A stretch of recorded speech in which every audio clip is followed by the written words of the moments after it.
สวัสดีครับสวัสดีวันที่ 24 ธันวาคม 2560 วันนี้จะมาทำคลิปเรื่องการถอดหัวในอุปกรณ์หัวในของตะเกียงเจ้าพายุก็ตะเกียงเจ้าพายุมีก็หัวนอกอยู่อย่างนี้ก็ขันน็อต2 ตัวยกหัวนอกออกมายกหัวนอกออกมาปุ๊บก็จะเจอหัวในก็ยกหัวในออกมาจะมาเจอฝักบัว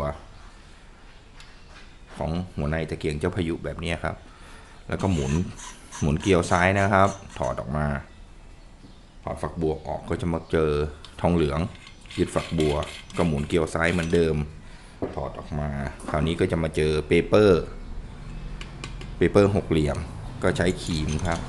จับแล้วหมุนเกลียวซ้ายเหมือนเดิมแล้วก็ไขน็อตออกมา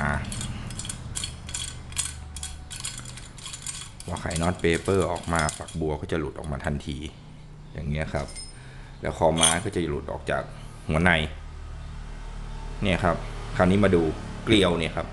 เกลียวตัวนี้เปเปอร์ตัวนี้จะเป็นตัวตั้งคอม้าที่เรียกกันว่าการตั้งคอม้าครับ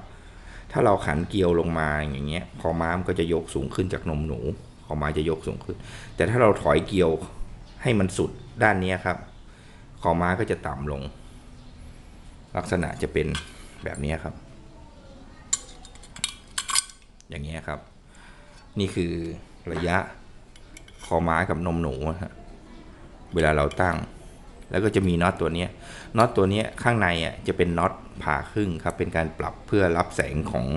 น้ำมันที่แปลงเป็นก๊าซแล้วก็วิ่งเข้าไปจ่ายฝักบัว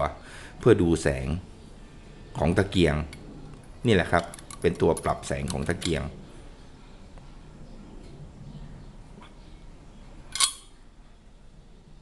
คราวนี้เป็นการประกอบกับก็ใส่เข้าไปแบบเดิมนะครับใส่เข้าไปแบบเดิม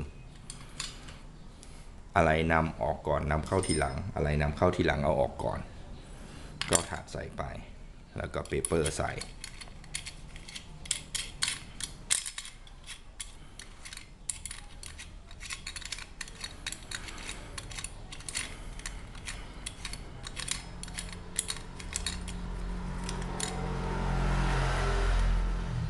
ถ้าจะให้แน่นก็ทำแบบเดิมครับแล้วก็เอาครีมจับเปเปอร์แล้วก็หมุนเกลียวขวานะครับถ้าหมุนเข้าหมุนเกลียวขวาถ้าออกหมุนเกลียวซ้ายแล้วก็เอาทองเหลืองยึดฝักบัวขานเข้าแบบนี้แล้วก็เอาฝักบัวมาใส่ขานเข้าเรียบร้อยแล้วครับ